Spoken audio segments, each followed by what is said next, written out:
When countries industrialise and become wealthier, they invariably go through the demographic transition, where birth rates decrease and populations level out, or even start to drop. In most countries at the end of this transition, the fertility rate, or number of children per woman, is 1 to 2 at the most, but Israel's value is a whopping 3.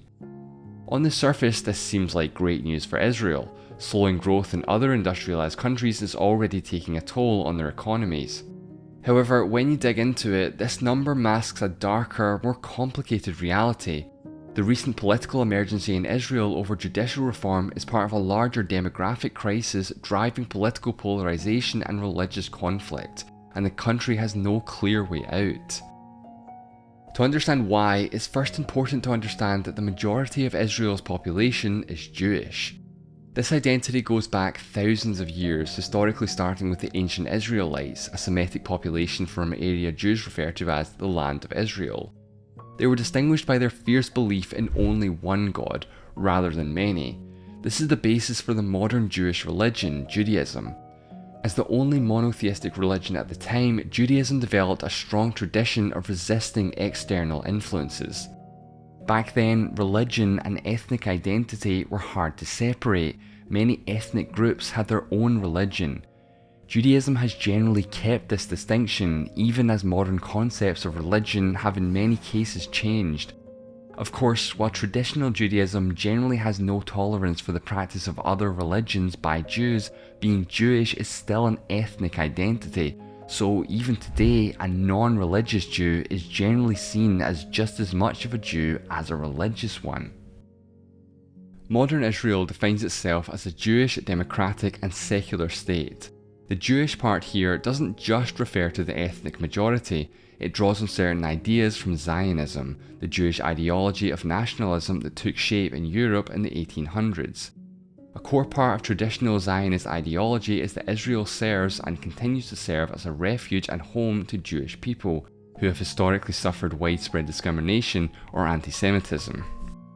An example of how Israel sees itself fulfilling this role is through the law of return, which gives practically anyone with a Jewish grandparent and their spouse the right to move to the country and claim citizenship. The inclusivity of this law was in part a response to the racial nature of historical anti-Semitism, in which even those who had limited Jewish ancestry could be a target of discrimination. Of course, while Israel is a Jewish state, not all of Israel's population is Jewish, with the largest non-Jewish group being its Arab citizens. The story of this population is rooted in Israel's borders, which were shaped by the territory Israel controlled at the end of the Arab-Israeli War of 1948, right after it had declared independence. Prior to the war, about 650,000 Jews and 950,000 Arabs had lived in the territory that came under the control of Israel. After the war, most Arabs had fled or were expelled, with only 150,000 remaining. They became Israeli citizens, a status their descendants hold to this day.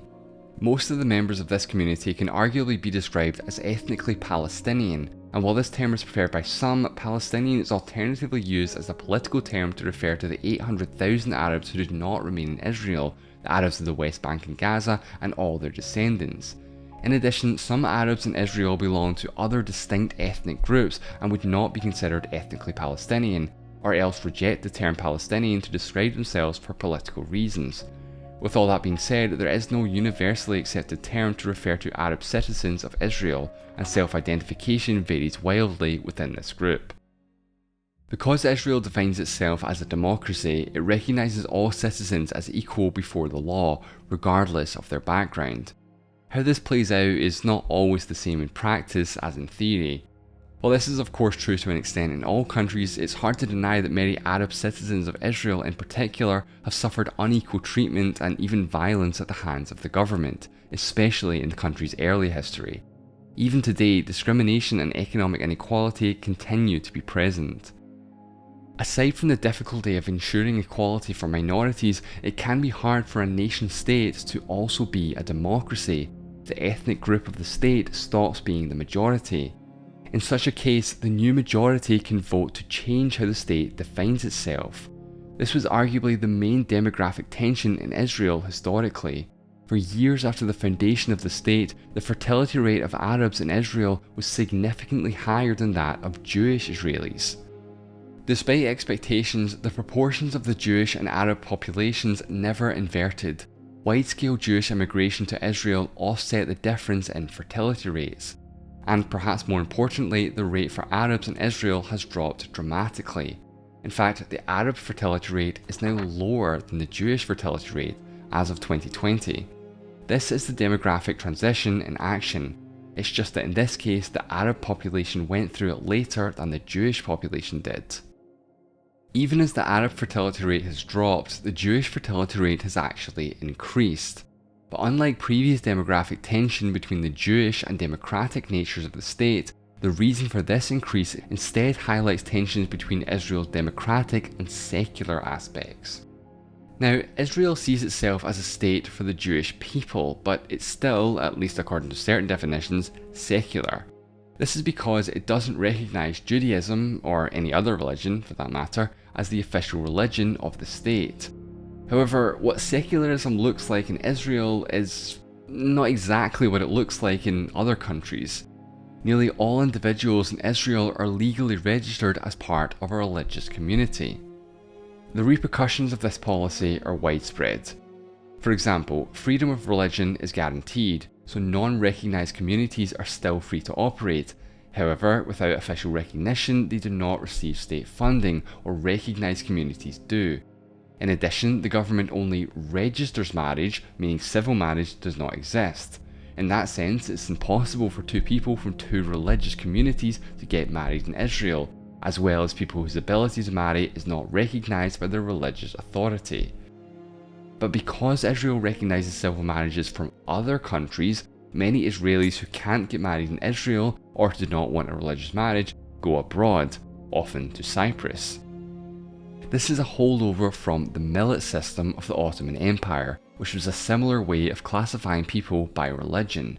This system could be considered quite unusual in a country that sees itself as a secular democracy, especially when considering the secular tradition of Zionism and how Israelis describe their relationship with religion. A large part of the reason why religion is still institutionalized in this way is because of the status quo, the political relationship between religious and non-religious Jews in Israel.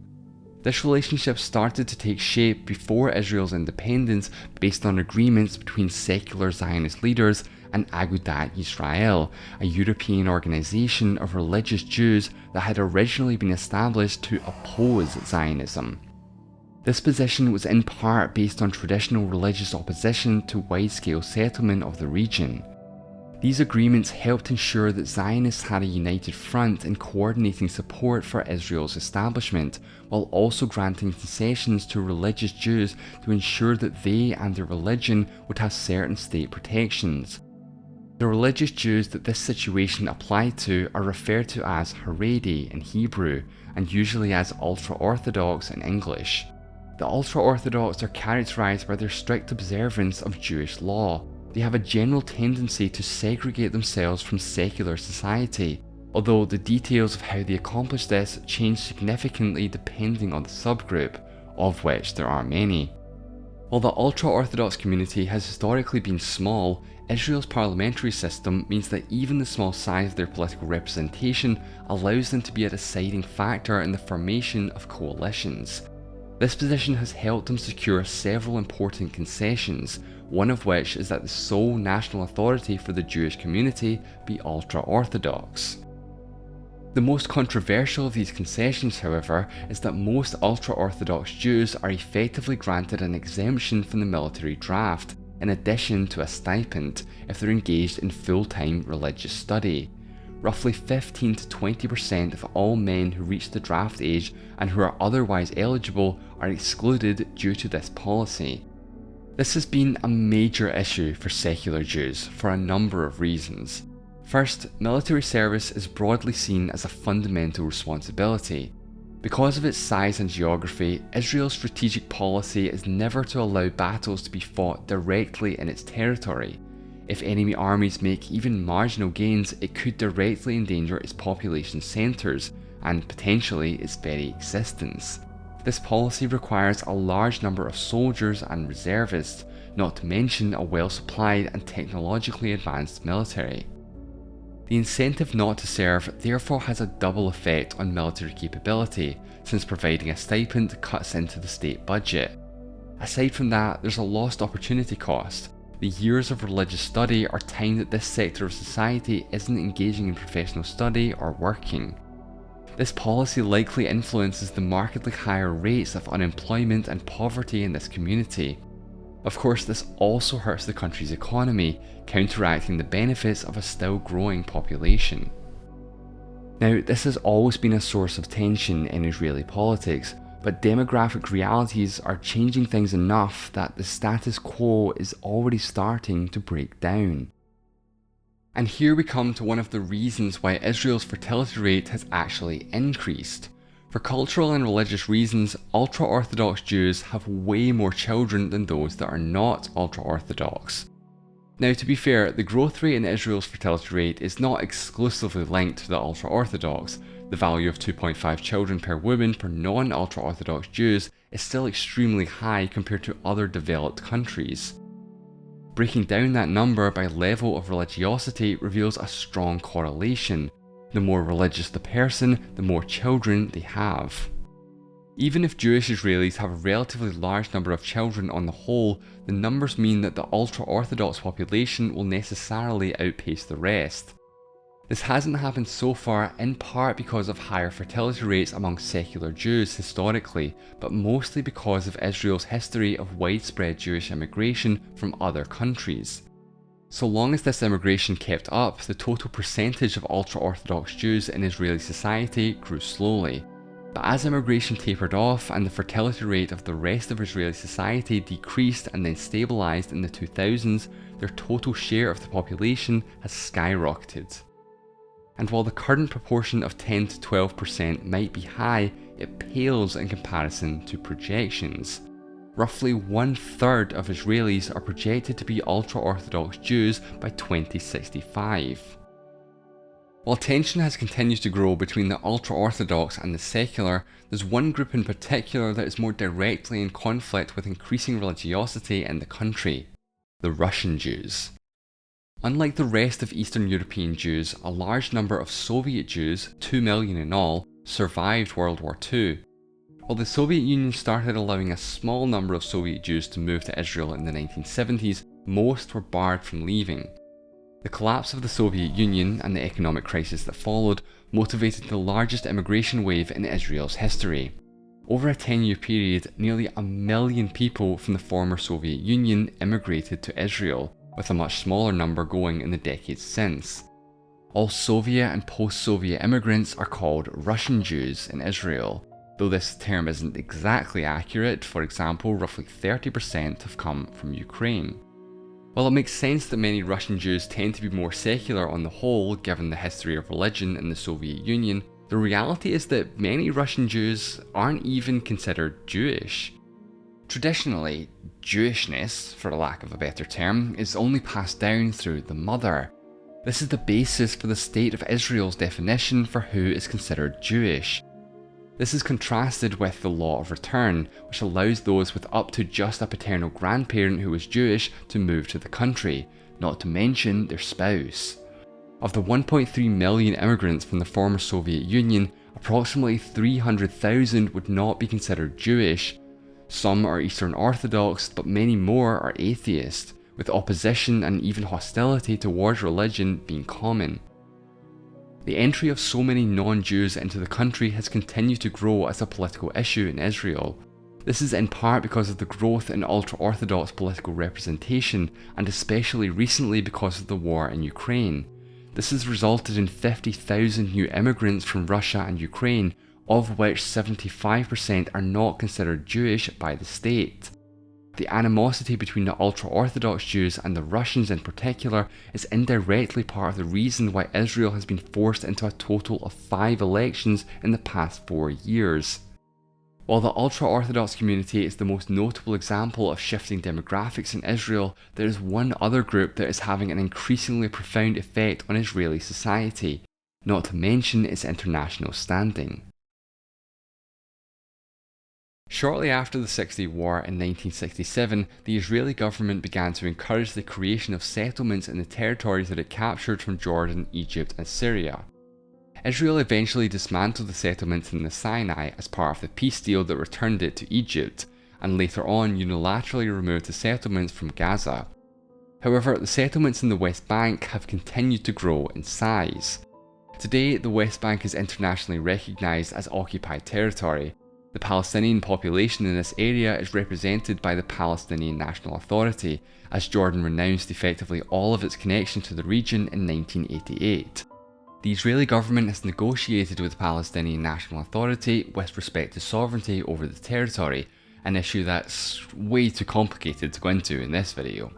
As such, while the Israeli government was directly responsible for establishing and encouraging the creation of many of these settlements, the relationship that it has with them today is a bit more nuanced, with the level of support fluctuating in part based on Israeli election results and the settlement in question, among other factors. The settlements are widely seen by Palestinians and the international community as an impediment to the peace process, and have been denounced as being in violation of international law.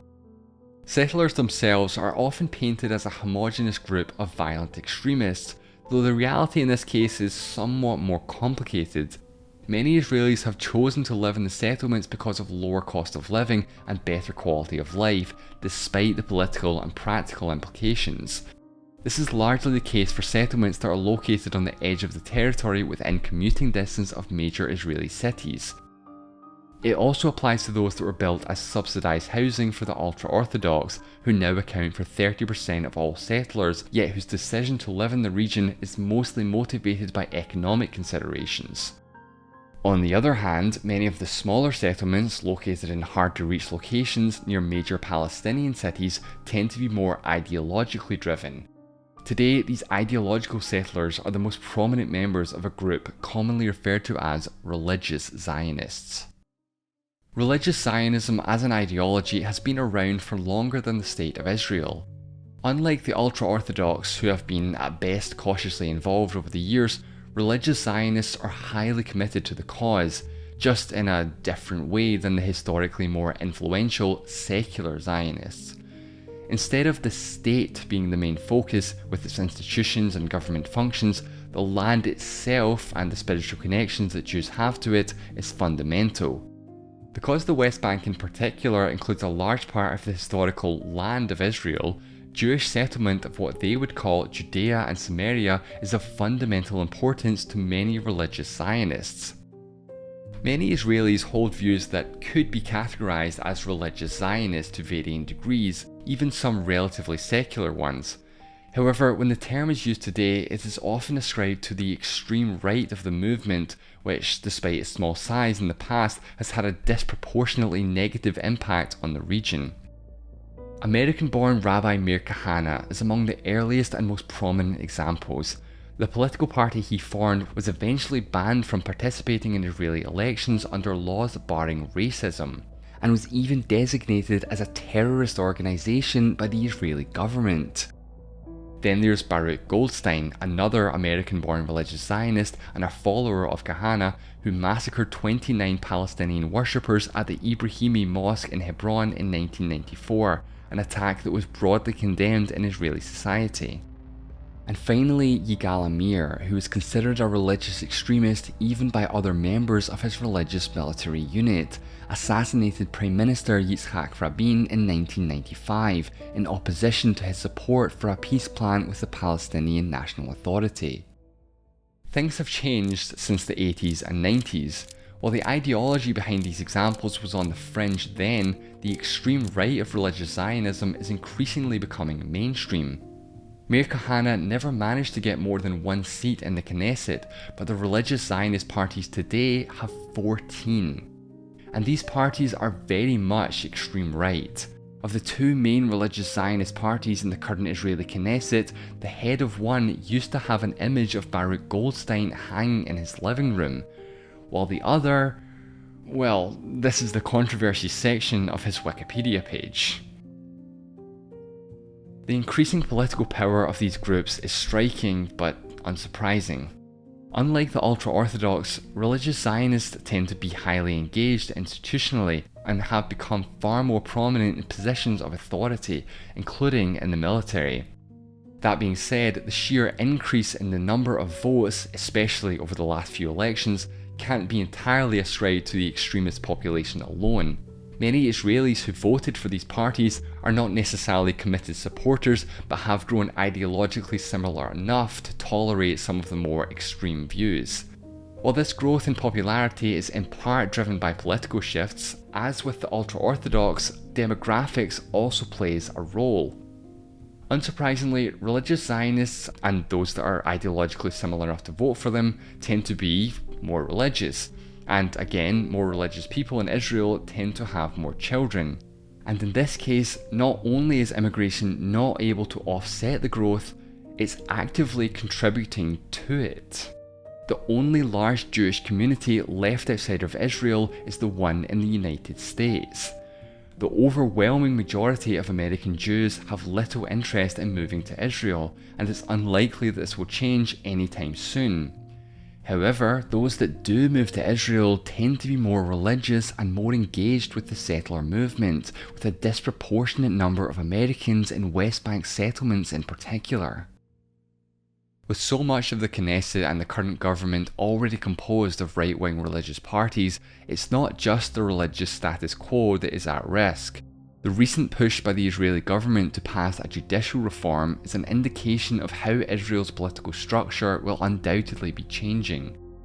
The Israeli Supreme Court has a history of restricting legislation with the stated motivation of protecting human rights and ensuring equality. This has often brought it into conflict with the government. This issue has grown as the Supreme Court has increased the scope and strength of its own powers, partly because its legal role has never been well defined. Better defining both the Supreme Court's role in society and the fundamental rights that it has sought to uphold has been an important priority across the Israeli political spectrum.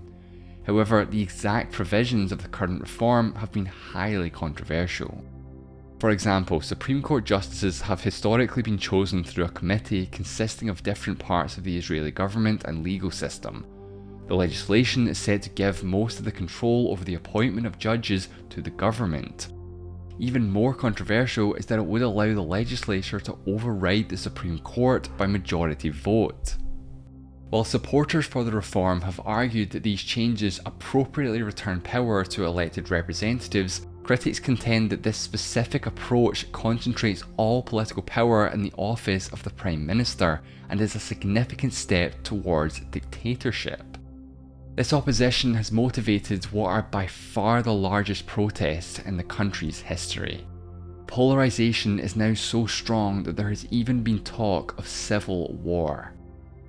The political motivations for this judicial reform are not restricted solely to the interests of the religious Zionist or ultra-Orthodox parties. However, decreasing the power of the Supreme Court will unquestionably allow right-wing religious parties in particular greater freedom to enact their preferred legislation. This issue will be more and more important as the populations that support them continue to grow. Israel's political shift has implications not just within Israeli society, but with respect to its international relations and security as well.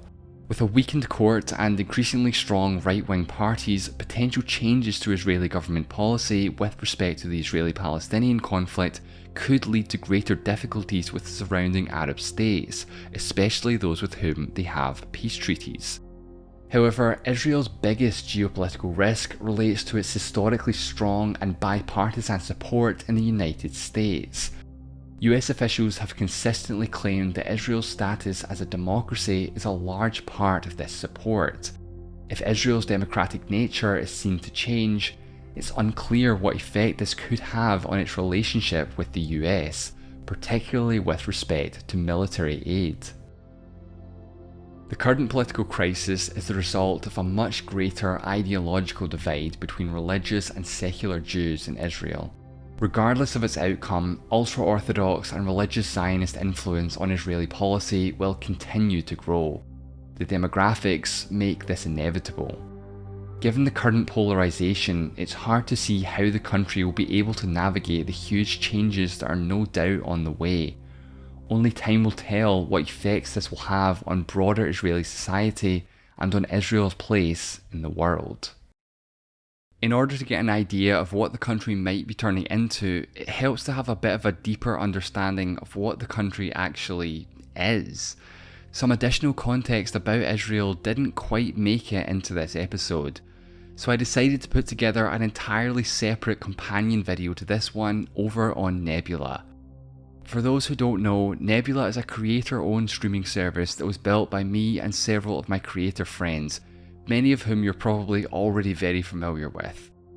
In this Nebula exclusive video, I take a bit of a deeper look into who Israelis are, where they came from, how they vote, and why their political system is so fractured. This isn't the type of video that would work well on YouTube. I'd always worry about the YouTube algorithm or risk of demonetization. As well as this video, Nebula is home to a whole host of amazing exclusive content. My personal favourite is the Modern Conflict series by Real Life Lore, which is a long form series looking at warfare in the modern era, breaking down everything you'd ever want to know about the topic of each episode, of which there are dozens already available to watch.